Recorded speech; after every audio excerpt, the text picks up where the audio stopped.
Good morning children. మనం ఈరోజు 10వ తరగతి తెలుగు పాఠ్యపుస్తకంలోని 6వ పాఠం భాగ్యోదయం గురించి తెలుసుకుందాం. రాసిన వారు కృష్ణస్వామి ముదిరాజ్.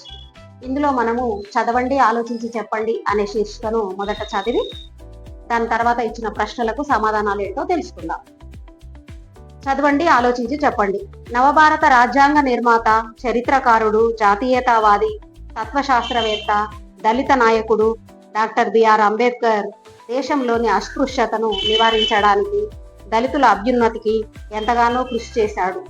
నిమ్న వర్గాలలో అందరిలాగా మనము అన్నీ చేయగలం అన్న ఆత్మవిశ్వాసాన్ని పెంపొందించడం అతని లక్ష్యం.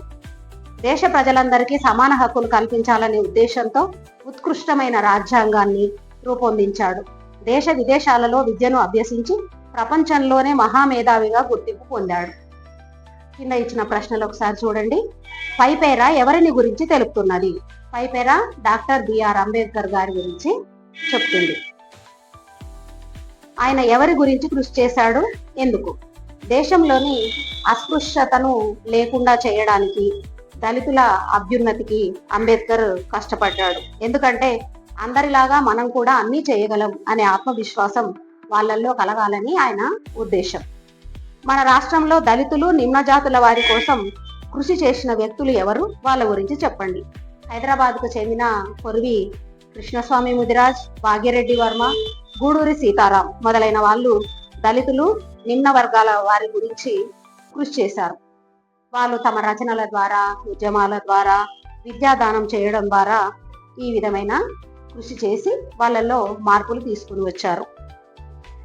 పాఠం ఉద్దేశం: స్వయం కృషి, ఆత్మవిశ్వాసం ఉంటే ప్రతి ఒక్కరూ ఏదైనా సాధించగలరు. అన్ని వర్గాల వాళ్ళల్లో సామాజిక భాగస్వామ్యం, చైతన్యం అవసరం. స్వార్థం పెరిగిపోతున్న ప్రస్తుత సమాజంలో ఇతరుల గురించి ఆలోచించి వాళ్ళ ప్రగతికి తోడ్పడే వ్యక్తులు అరుదు. అటువంటి వ్యక్తిత్వం నుండి స్ఫూర్తి పొందడమే ఈ పాఠం ఉద్దేశం. ఈనాడు అందరూ స్వార్థపూరితంగా ఆలోచించే వాళ్ళు ఉన్నారు. మరి ఆనాడు దళితుల అభ్యున్నతి కోసం కష్టపడ్డ వాళ్ళు ఉన్నారు అనే విషయం విద్యార్థులకు తెలియజెప్పడమే ఈ పాఠం ఉద్దేశం. పాఠ్యభాగ వివరాలు. ఈ పాఠ్యాంశం జీవిత చరిత్రది. విభిన్న రంగాలలో పనిచేస్తూ సమాజం మీద ప్రభావం చూపిన వ్యక్తుల విశిష్టతలను తెలుపుతూ రాసే గ్రంథమే జీవిత చరిత్ర. భాగ్యరెడ్డి వర్మ కుమారుడైన ఎన్బి గౌతమ్ రచించిన భాగ్యరెడ్డి వర్మ జీవిత చరిత్ర గ్రంథంలోని కృష్ణస్వామి ముదిరాజు రాసిన వ్యాసంలోనిది ఈ పాఠ్యభాగం. ఇది జీవిత చరిత్ర ప్రక్రియకు చెందినది. సమాజంలో మంచి పనులు చేసిన వాళ్ళు, వివిధ రంగాలలో ఎక్కువ ప్రభావం చూపిన వ్యక్తుల గురించి రాయడం జీవిత చరిత్ర.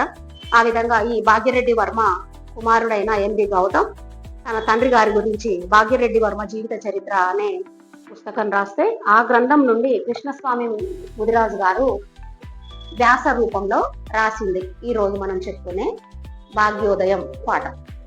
రచయిత పరిచయం. రచయిత కొరివి కృష్ణస్వామి ముదిరాజ్. ఈయన స్వాతంత్ర్య సమరయోధుడిగా, రచయితగా, జర్నలిస్టుగా, విద్యా సంస్థల స్థాపకుడిగా, విద్యావేత్తగా, హైదరాబాద్ మేయర్గా, బహుజన సమాజ సంస్కర్తగా ప్రజల మన్ననలు అందుకున్న బహుముఖ ప్రజ్ఞాశాలి. హైదరాబాద్ నగరాన్ని ఛాయాచిత్రాల్లో 1000 పేజీల్లో బంధించి పిక్టోరియల్ హైదరాబాద్ అనే గ్రంథాన్ని దృశ్య రూపంగా మనకు అందించాడు. కాలం 1893, 1967. తన మిత్రుడు భాగ్యరెడ్డి వర్మతో కలిసి దళితుల అభ్యున్నతి కోసం కృషి చేశాడు. విద్యార్థులకు సూచనలు. పాఠం ప్రారంభంలోని ప్రవేశిక చదవండి. పాఠంలోని విషయాన్ని ఊహించవచ్చు. తర్వాత పాఠం చదివి అర్థం కాని పదాల కింద గీత గీసి పుస్తకం చివర ఇచ్చిన పద పట్టిక నుండి అర్థాలను వెతికి రాయండి. ప్రవేశిక. ఆయన అనేక బహిరంగ సభలు నిర్వహించాడు. సామాజిక స్వచ్ఛత గురించి చెప్పి తన జాతి జనులను ఏకతాటిపై నడపగలిగాడు. ఆయన చేపట్టిన పనులలోకెల్లా మరపురానిది దేవదాసి, మురళి, వేశ్యా సాంప్రదాయాలను అడ్డుకోవడం. ఆడ మగ పిల్లలను దేవునికి వదిలివేయడాన్ని తీవ్రంగా నిరసించాడు. తాగుడును మాన్పించాడు. ఈ విధంగా సామాజిక బాధ్యతను నెరవేర్చడానికి తన జీవితాన్నంతా దారపోసే మహోన్నత వ్యక్తులు కొందరే ఉంటారు. ఆ కొందరిలోనూ ముందు వరుసలో ఉండే భాగ్యరెడ్డి వర్మ గురించి తెలుసుకోవడం ఎంతో అవసరం కదా. భాగ్యరెడ్డి వర్మ గురించి ఇందులో ఈ పాఠంలో మనం చెప్పుకోబోతున్నాము. ఆయన ఎన్నో బహిరంగ సభలు నిర్వహించాడు. ఆది హిందువులలో అంటే ఈ హరిజనులు మొదలైన దళితులలో ఆత్మవిశ్వాసాన్ని పెంపొందించడమే ఆయన లక్ష్యంగా పెట్టుకున్నాడు. దేవదాసి, మురళి, వేశ్య సంప్రదాయాలను అడ్డుకున్నాడు. ఆ విధంగా వాళ్ళల్లో చైతన్యం తీసుకుని వచ్చాడు. అటువంటి భాగ్యరెడ్డి వర్మ గురించి మనం ఈరోజు తెలుసుకుందాం. తన జాతి జనుల బాగు కోసం చిన్నప్పటి నుండే అంకితమైన భాగ్యరెడ్డి వర్మ 1888లో పుట్టినాడు. ఆయన చిన్నప్పుడు చదువుకున్న చదువే ఆయన జీవిత గమనాన్ని నిర్దేశించింది. అంటరాని వర్గాలు అప్పటికి అనుభవిస్తున్న అవస్థల నుంచి గడ్డెక్కించడానికి ఆయన అంకిత భావంతో పనిచేశాడు. తాను చదివిన చదువు వల్ల కుల వ్యవస్థ అంటే ఏమిటో, దాని నిజ స్వరూపం ఎటువంటిదో అవగతమైంది. ఇందుకు ధర్మశాస్త్రాలను, చరిత్రను బాగా చదివినాడు.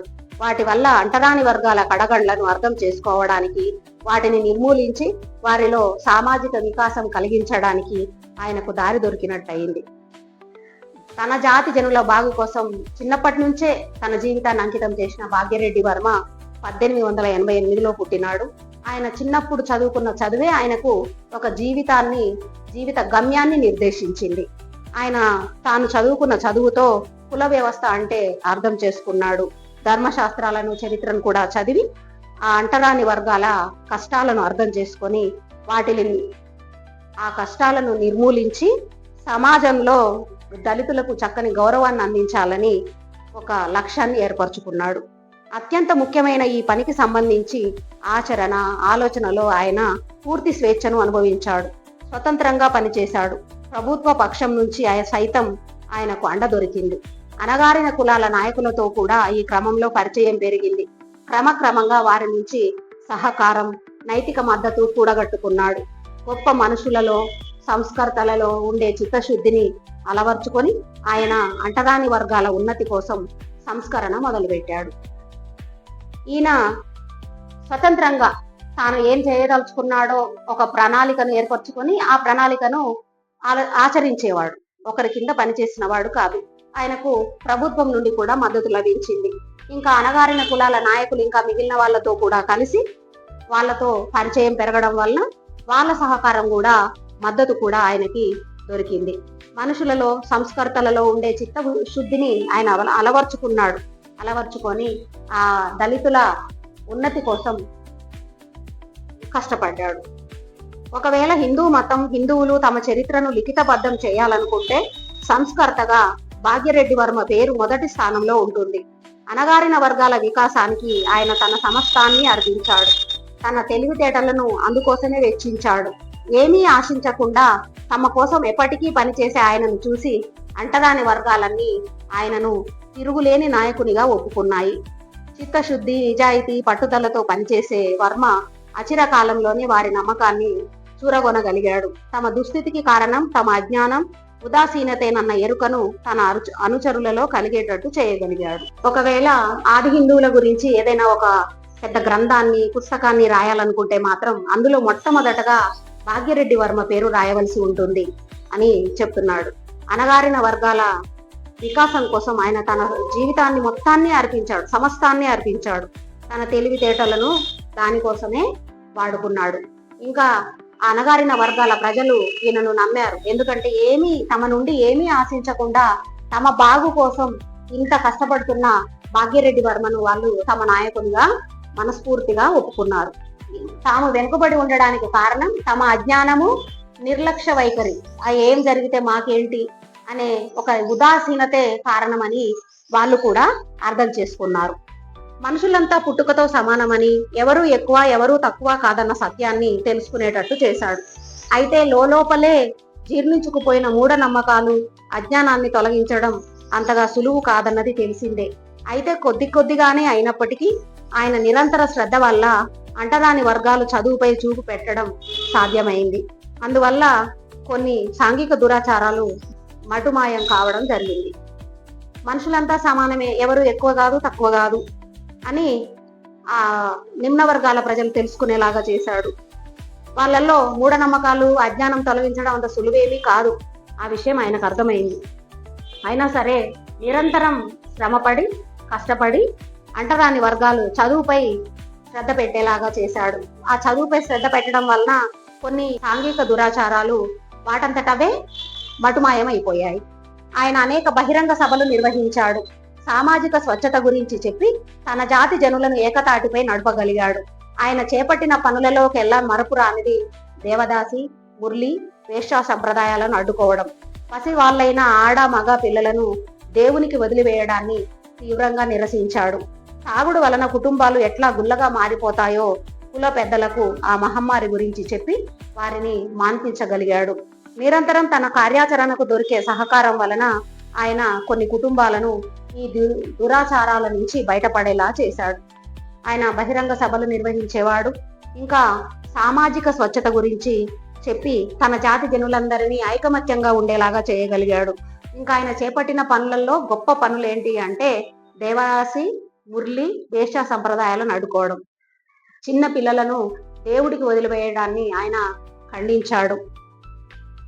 తాగుడు వల్ల చాలా నష్టాలు జరుగుతాయి, ఆ తాగుడు వలన ఎన్ని నష్టాలు జరుగుతాయి అని ఆ కుల పెద్దలకు వివరించి చెప్పగలిగి వాళ్ళతో ఆ అలవాటును మాన్పించగలిగాడు. నిరంతరం ఆయనకు దొరికిన సహకారం వలన ఆయన చాలా కుటుంబాలను ఈ సాంఘిక దురాచారాల నుంచి బయటపడేలాగా చేశాడు. ప్రతి ఏటా జరిగే మత సాంఘిక సభలకు ఆయన హాజరయ్యేవారు. ప్రజాభిప్రాయాన్ని కూడగట్టే ప్రముఖులపై ఆయన ప్రభావం ఎంతగానో ఉండేది.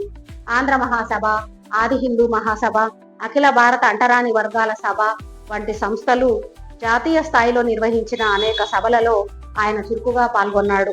ఆయన పాల్గొన్న ప్రతి సభలో తన జాతి జనులు ఎదుర్కొంటున్న దుర్భర పరిస్థితులపై వివరంగా చెప్పేవాడు. ఆయన జనజీవితంలో కాలు పెట్టిన దాదిగా మొత్తం 3348 ఉపన్యాసాలు ఇచ్చినట్టు తేలింది. ఆయన అణగారిన వర్గాలలో చైతన్యాన్ని తేవడానికి కృషి చేసినాడు. ఆయన మత సాంఘిక సభలకు కూడా హాజరయ్యేవాడు. అక్కడ ప్రజాభిప్రాయాలను సేకరించే ప్రముఖుల మీద ఆయన ప్రభావం ఉండేది. ఆది హిందూ సభ, ఆంధ్ర మహాసభ, అఖిల భారత అంటరాని వర్గాల సభ ఇలాంటివి జాతీయ స్థాయిలో నిర్వహించే అన్ని సభలలో ఆయన పాల్గొనేవాడు. అలా ఆయన ప్రతి సభలో ఈ అంటరాని వర్గాలు ఎదుర్కొంటున్న సమస్యల గురించి విస్తృతంగా చర్చించేవాడు. ఆయన జన జీవితంలో కాలు పెట్టింది మొదలు 3348 ఉపన్యాసాలు ఇచ్చారు. అంటే ఆయన ఎంత మందిలో చైతన్యం తీసుకుని వచ్చి ఉంటారు. 1925లో న్యాయమూర్తి రాయ్ బాల ముకుందని అధ్యక్షత వహించిన ఒక సభలో హైదరాబాద్ సంస్థానంలో గల ఆది హిందువుల ప్రతినిధులంతా ఆయనను తమ మార్గదర్శకునిగా ఎన్నుకున్నారు. ఇది ఏ సామాజిక వర్గపు నాయకునికైనా గర్వకారణమవుతుంది. ఆయన 1925లో ఆది హిందువుల ఆటల ప్రదర్శన నిర్వహించి ఆది హిందూ యువతీ యువకులు సవర్ణ యువతీ యువకులతో సమంగా రాణిస్తారని నిరూపించాడు. 1925లో రాయ్ బాలముకుంద్ అనే న్యాయమూర్తి అధ్యక్షతన ఒక సభ జరిగింది. ఆది హిందువుల సభ జరిగితే ఆ సభలో ఆది హిందువుల నాయకులంతా కలిసి ముఖ్యమైన నాయకునిగా భాగ్యరెడ్డి వర్మను ఎన్నుకున్నారు.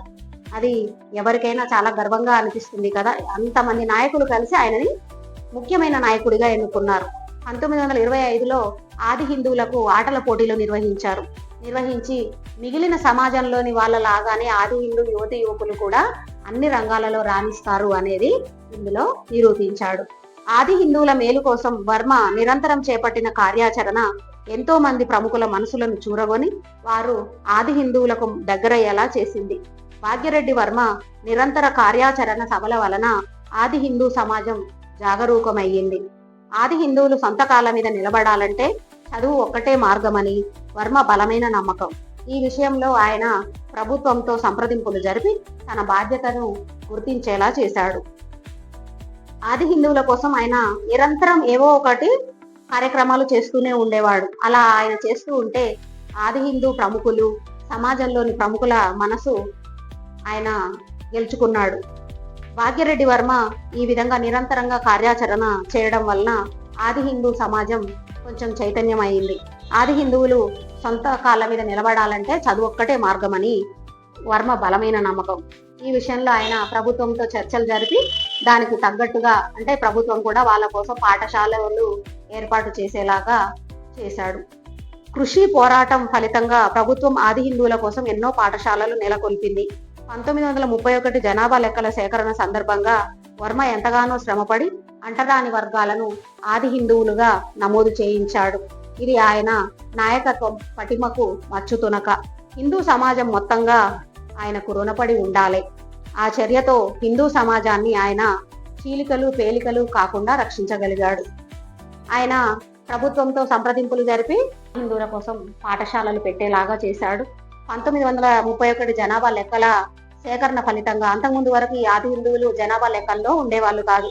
వాళ్ళ పేర్లు కూడా ఆ జనాభా లెక్కల్లో ఆది హిందువులుగా నమోదు చేయించాడు. ఇది ఆయన నాయకత్వ పటిమకు ఒక మచ్చుతునక. హిందూ సమాజం ఆయనకు రుణపడి ఉంది. ఆ చర్యతోటి హిందూ సమాజం ఐకమత్యంగా ఉన్నది. వాళ్ళలో అందరూ ఐకమత్యంగా ఉండేలాగా ఈయన చేపట్టిన చర్యలు, ఈయన తీసుకువచ్చిన మార్పులు వాళ్ళందరినీ ఏకతాటిపై నిలబడేలాగా చేసింది. ఈ విధంగా మనం భాగ్యోదయం పాఠం చెప్పుకున్నాము. తర్వాతి వీడియోలలో మనము భాగ్యోదయం పాఠంలోని ప్రశ్నలు, జవాబులు, పదజాలం తెలుసుకుందాము. ఈ ఛానల్ని మీరు మొదటిసారి చూస్తున్నట్లయితే సబ్స్క్రైబ్ చేసుకోండి, లైక్ చేయండి, మీ స్నేహితులకు కూడా చెప్పండి. Thank you for watching.